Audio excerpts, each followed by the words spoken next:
Hello and welcome to all of you. Myself दीपक देवांगन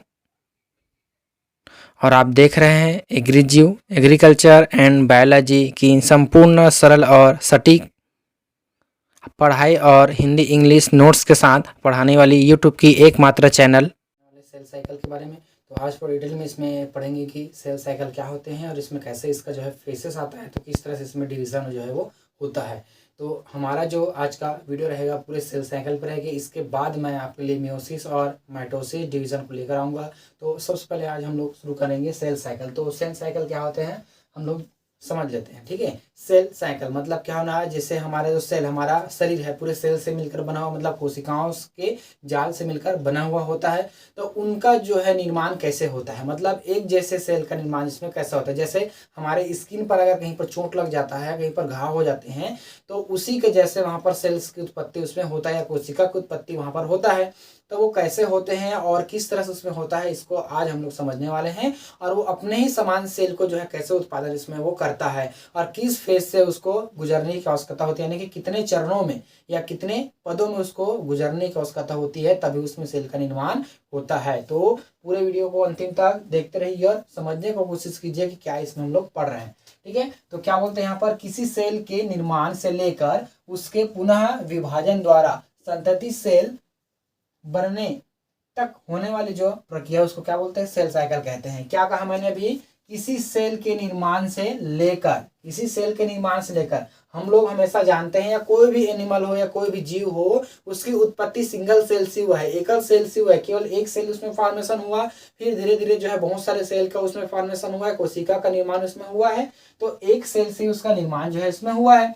तो cell के किसी सेल के निर्माण से लेकर उसके पुनः विभाजन, है ना, कि मतलब कि अगर वो हाथ का सेल है तो हाथ का सेल क्या करेगा, लगातार उसमें जो है वो विभाजित करेगा, जिससे हमारा हाथ की जो आकृति है वो बढ़ेगा। जैसे हम बच्चे थे तो उस समय हमारी आकृति छोटा था, हाथों का आकृति, पैर का आकृति पूरा जो है उसमें छोटे थे। जिस हिसाब से हमारा एज हमारा उम्र बढ़ता गया, उसी के अनुसार से हमारा हाइट भी और हमारा शरीर का जो बॉडी पार्ट्स है वो भी क्या होने लगा, बढ़ने लगा, इंक्रीज होने लगा। तो क्यों हुआ है वो, उसमें सेल में क्या हो गया, निर्माण हुआ है, उसके साथ साथ इसमें पुनः विभाजन उसमें हुआ है।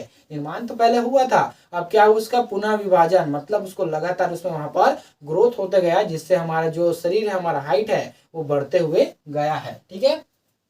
फिर क्या बोला है, और ऐसे जो सेल वहां पर निर्माण होगा उसको क्या बोला है इसने, संतति, मतलब daughter cell, daughter cell, mother cell और डॉटर सेल, यानी कि जिससे वो उत्पन्न हो रहा है उसका क्या होगा, वो डॉटर सेल होगा, और जिससे उत्पन्न हो रहा है उसका क्या होगा, वो मदर सेल इसमें जो है वो होगा, ठीक है। तो ये जो प्रक्रिया जो चलता है, मतलब पुराने सेल से नए सेल का निर्माण, मतलब जो पहले से हमारे पास सेल है उससे नए सेल का निर्माण की जो प्रक्रिया उसको क्या बोलते हैं, सेल साइकिल के नाम से उसको जो है वो जाना जाता है। तो सेल साइकिल अब देखेंगे कितने टाइप्स में या कितने चरणों में जो है वो चलता है। तो सेल साइकिल जो होते हैं हमारे पास जो मुख्य इसके फेजेस होते हैं। तो पहला जो फेज उसको बोलते हैं इंटरफेज, पहला जो फेज इसको क्या बोलते हैं, इंटरफेज, या इसी को रेस्टिंग फेज के नाम से भी इसको जाना जाता है। दूसरा जो फेज है उसको बोलते हैं हमारे पास एम फेज, दूसरा जो फेज होता है क्या है, एम फेज, या डिवाइडेशन फेज के नाम से भी इसको जान सकते हैं, हम लोग समझ सकते हैं। तो जो हमारा इंटरफेस है उसके तीन पार्ट्स इसमें होता है। पहला जो रहता है हमारे पास G1 फेज, दूसरा रहता है S फेज, और तीसरा रहता है G2 फेज के नाम से इसमें जानते हैं। इसको भी यहाँ पर डिटेल से भी पढ़ेंगे। और जो हमारा M फेज होता है उसमें आपका मियोसिस होता है और माइटोसिस होता है, ठीक है। दो सेल डिवीजन इसमें पाए जाते हैं, ठीक है। तो दो सेल डिवीजन जो इसमें जो है होता है। M का मतलब होता है आपका मियोसिस या माइटोसिस हो गया, और फेज का मतलब होता है उसका चरण, ठीक है। अब इसमें हम लोग देखेंगे जो ये सेल्स साइकिल है, इसको ये कहाँ से आया, किसने इसकी स्टडी की, ठीक है। तो हार्वर्ड और जो है आपका प्लैक, ठीक है, हार्वर्ड और पल्क ने जो है, हार्वर्ड और पल्क ने सन 1953 में जो है इसके इंटरफेस को जो है एक्सप्लेन किया, और इंटरफेस के साथ साथ इन्होंने सेल साइकिल का भी वहां पर एक्सप्लेन किया। इसके अनुसार क्या बोलते हैं, मानव यानी कि ह्यूमन में लगभग 24 से 26 घंटों में जो है विभाजित होता है। जो सेल होता है उसको विभाजित होने में, बटने में, यानी कि अपने ही समान सेल की उत्पत्ति करने में, डॉटर सेल की उत्पत्ति करने में कितना घंटा लगता है उसको, 24 से 26 घंटे का समय इसमें जो है वो लगता है। जैसे हमको कहीं पर चोट अगर वहां पर लगेगा तो उसमें नया सेल जब आने शुरू होगा तो उसको नया सेल जब पहला लेयर उसमें चढ़ेगा, मान लीजिए आपकी घाव की जो खांच है, इतना बड़ा खांच है, तो उसमें जो पहला जो लेयर आएगा, इतना बड़ा ऐसे यहाँ पर पहला जो लेयर आएगा उसको आने में कितना समय लगेगा आपका 24 से जो है 26 घंटे का समय इसमें लगेगा। फिर उसके बाद इसके ऊपर जो लेयर और आना है तो इसके लिए क्या लगेगा, फिर से वही टाइम यानी कि 24 से 26 घंटे का समय। मतलब नए सेल की उत्पत्ति या डॉटर सेल की उत्पत्ति होने में उसको जो है 24 से 26 घंटे का समय उसमें लगता है। ठीक है, अब इसमें हम लोग देखते हैं आपका इंटरफेस के बारे में क्या बोलते हैं। तो इंटरफेस को और क्या नाम से जानते हैं, तो इसको बोलते हैं रेस्टिंग फेस के नाम से भी इसको जाना जाता है। और इसमें आपका मेटाबॉलिक एक्टिविटी जो इसमें होता है, मेटाबॉलिक जो एक्टिविटी है वो इंटरफेस में होगा ही होगा। साथ ही साथ इसमें और जो है सबसे ज्यादा होता है मेटाबॉलिक एक्टिविटी होता है, और सबसे ज्यादा मेटाबॉलिक एक्टिविटी जो है किसमें होता है, इसी इंटरफेस में जो है वो होता है। और इसमें जो क्रोमोसोम रहता है वो धागेनुमा रहते हैं, यानी कि क्रोमैटिन नेट के रूप में वहां पर रहता है। तो ये आएगा उसका डायग्राम। तो डायग्राम में आई होप यहाँ पर समझ में आ रहा होगा। तो आप देख सकते हैं कि यहाँ से लेकर जो यहाँ तक है वो हमारा क्या है, इंटरफेस है। यानी कि इंटरफेस जो रहता है लगभग आपका कितना प्रतिशत भाग होता है, 95% भाग होता है। ठीक है, सेल साइकिल का 95% भाग होता है क्या, हमारा इंटरफेस। तो यहाँ से लेकर जो है यहाँ तक क्या होगा, इसका 95% भाग होगा। ये केवल किसका, यहाँ पर नहीं लिखते, इसको यहाँ पे लिखते हैं। तो ये हो जाएगा हमारे पास 95% भाग होगा किसका, इंटरफेस का। और ये जो है आपके पास जो है 5% जो भाग रहता है वो रहता है हमारे पास एम फेस का, जो है 5% भाग इसमें रहता है। तो आपको दिख रहा होगा G1 फेस, यहाँ पर फिर क्या लिखे हमने S फेस, फिर G2 फेस, फिर उसके बाद क्या है G0 फेस, फिर है ये हमारा एम फेस, ये हमारा क्या है, एम फेस है। तो इसमें एम फेस में आपका अलग अलग अवस्थाएं, अलग अलग इसमें पार्ट्स होते हैं, profess, metaphase, anaphase and telophase में जो है वो बटा हुआ इसमें रहता है। अगर इसको और हम लोग पढ़ेंगे तो कैरियोकाइनेसिस और साइटोकाइनेसिस दो इसमें एक्टिविटी होता है, तो इसको भी हम लोग यहाँ पर समझेंगे। तो केवल अभी हमको क्या देखना है, केवल अभी इंटरफेस के बारे में थोड़ा डिटेल से इसमें पढ़ेंगे। और अगर हमको एम फेस को पढ़ेंगे तो इसके लिए हम 2 सेल डिवीजन इसमें लाएंगे। अगला जो हमारा वीडियो रहेगा सेल डिवीजन के ऊपर रहेगा, तो उसमें आपको ये समझ में आएगा। ठीक है, चलिए अब उसके बाद यहाँ पर हम लोग देखेंगे सेल साइकिल के जो इंटरफेस है उसके जो फेसेस होते हैं वो क्या क्या है। तो यहाँ पर क्या क्या फेसेस हैं, पहला है हमारे पास G1 फेस, S फेस और G2 फेस। तो इसको यहाँ पर हम लोग देखेंगे कि ये क्या होते हैं और इसमें इसका वर्क क्या होता है, यानी कि क्या क्या काम ये करते हैं।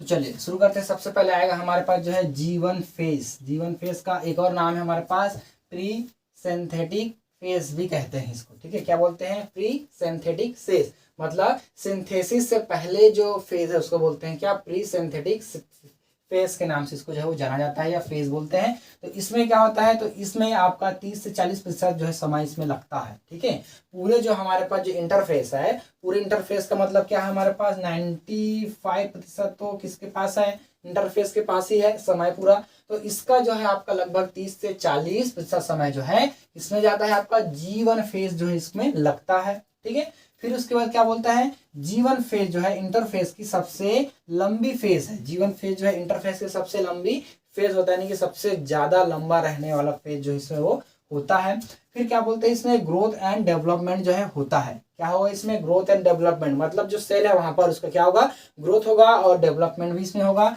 और इसमें क्या होता है आपका ATP, nucleotides, amino acid, RNA, proteins का सिंथेसिस होता है। ठीक है, किसका किसका होता है, आपका एटीपी का होता है, न्यूक्लियोटाइड्स का रहता है, अमाइनो एसिड का, आरएनए एंड प्रोटीन्स का इस यहाँ पर सिंथेसिस होता है, यानी कि निर्माण इसमें होता है। तो जो हमारा G1 फेस है उसमें क्या क्या होगा, आपका एटीपी होगा, न्यूक्लियोटाइड होंगे, साथ साथ आपका अमाइनो एसिड, आरएनए, प्रोटीन का जो है इसमें सिंथेसिस जो है इसमें होगा। ये जो हमारा G1 फेस है इसमें। ठीक है, फिर क्या बोलते हैं हमारे पास एस फेज। तो इस एस फेज में यहाँ पर देख लेते हैं कि एस फेज क्या होते हैं। तो इसमें कितना समय लगता है, आपका 30 से 50% समय इसमें जो है वो लगता है। कितना लगता है, 30 से 50% समय इसमें लगता है अकॉर्डिंग टू एनसीईआरटी।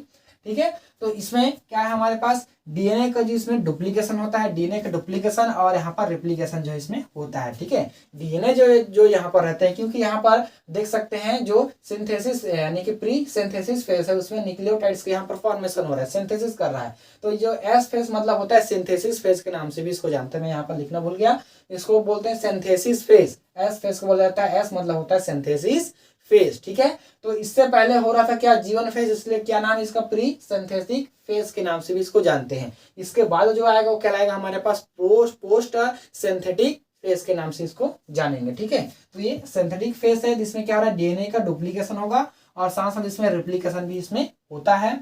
और इसका जो है आपका डीएनए का डुप्लीकेशन होता है, लेकिन क्रोमोसोम का जो नंबर होता है वो परिवर्तित नहीं होता या परिवर्तन इसमें नहीं होता। मान लेते हैं यहाँ पर क्या होता है, हमारे पास जो है क्रोमोसोम नंबर कितना होता है 2n रहता है, ठीक है। तो 2n से वो जो है आपका 4n या 3n ऐसा कभी नहीं होगा, ऐसा कभी इसमें जो है वो नहीं होगा। हमेशा जो है वो क्या रहेंगे 2n ही वहां पर रहेगा। इसका जो नंबर है क्रोमोसोमल जो नंबर है वहां पर वो बिल्कुल भी चेंज इसमें नहीं होगा। उसका डुप्लीकेशन होगा, वो टूटेगा और बहुत सारे डीएनए में बटेगा, लेकिन उसमें जो क्रोमोसोमल उसका नंबर है वो हमेशा 2n ही रहेगा, वो जो है बदलेगा नहीं। और इसमें क्या क्या होगा, तो डीएनए का डुप्लीकेशन होगा, साथ साथ आपके हिस्टोन का जो इसमें सिंथेसिस होगा। हिस्टोन का क्यों सिंथेसिस हो रहा है, क्योंकि जो है डीएनए का जब बंडलिंग इसमें किया जाता है तो इसमें हिस्टोन प्रोटीन हमारे लिए आवश्यक होता है। तो हिस्टोन का क्या होगा, वहां पर सिंथेसिस होगा। साथ साथ जो इसमें ग्रोथ ऑफ न्यूक्लियस, जो न्यूक्लियस वहां पर है, मतलब कोशिका है, सेल है, तो उसमें न्यूक्लियस होगा, उसका केंद्रक उसमें होंगे,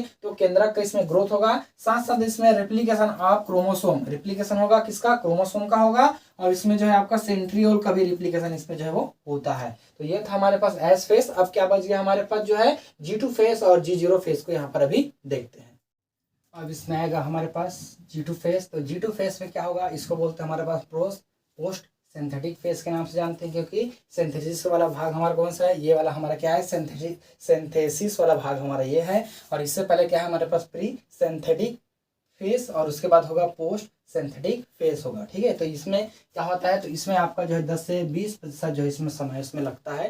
ये जो फेस में रहने के लिए सेल को कितना लगेगा, 10 से 20% समय इसमें लगेगा। और इस फेस में जो है सेल और अधिक जो है ग्रोथ एंड डेवलपमेंट करता है। इसमें क्या होगा, ग्रोथ होगा, बहुत ज़्यादा और ज़्यादा ग्रोथ होगा, क्योंकि सबसे पहले तो हमारे पास जो इसमें क्या बन गया था, आरएनए प्रोटीन वगैरह निर्माण हो गया है। साथ साथ इसमें आपका न्यूक्लिक एसिड का भी निर्माण हो गया है, एवं हिस्टोन प्रोटीन पूरा चीज इसमें निर्माण हो गया है। इसका फिर से क्या होगा, बहुत ज्यादा जो सेल वहां पर है उसका लगातार इसमें ग्रोथ एंड डेवलपमेंट होगा। जो छोटे छोटे रहे होंगे वो क्या होगा, फिर से वहां पर बनेगा। जो ऑर्गेनिल्स सेल ऑर्गेनिल्स है वो भी उसका फॉर्मेशन यहाँ पर शुरू होगा, ठीक है। तो इसमें क्या बनेगा, न्यू प्रोटीन का इसमें फॉर्मेशन होगा। साथ साथ आपके आरएनए बनेंगे और फॉर्मेशन ऑफ जो है फॉर्मेशन ऑफ माइक्रो मॉलिक्यूल्स, तो माइक्रो मॉलिक्यूल्स का भी इसमें फॉर्मेशन होगा। साथ साथ जो है आपका फॉर स्पिंडल्स, उसके बाद होगा, उसके बाद फॉर स्पिंडल फॉर्मेशन, ठीक है। उसके बाद क्या होगा, यहाँ पर स्पिंडल का इसमें फॉर्मेशन होगा, स्पिंडल फाइबर्स का इसमें फॉर्मेशन जिसमें होता है।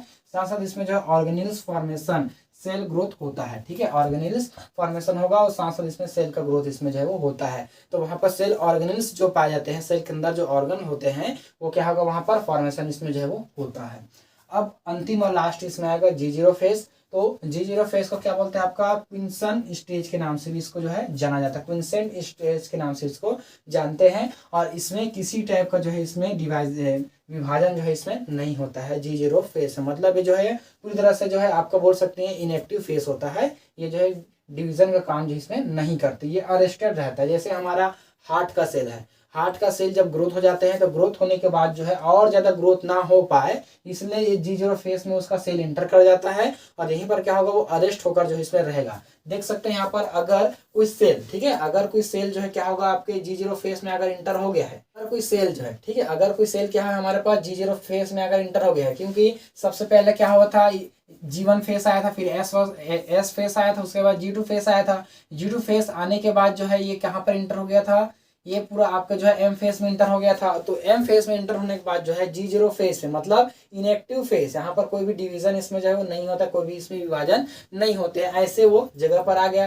तो ये जो विभाजन इसमें नहीं होता है, ऐसे अगर स्थान पर आया है तो हमारा हार्ट का सेल, जो हमारा जो हृदय है, हृदय का सेल ग्रोथ हो गया है। ग्रोथ होने के बाद इसमें आकर वो अरेस्ट रहेंगे, जिससे क्या होगा, जो कि आपका जो सेल को कहाँ पर आना चाहिए, फिर से G1 फेस में फिर से उसको आना है ग्रोथ होने के लिए, नया वहां से डॉटर सेल की उत्पत्ति के लिए, तो वो इसमें नहीं आ पाएगा, इसमें जो है वो नहीं आ पाएंगे। तो नहीं आएगा, इसी कारण से इसमें क्या होगा, आप उसका डॉटर सेल इसमें उत्पत्ति वो नहीं हो सकते हैं। तो इस तरह से इसमें जो है वो होता है, ठीक है।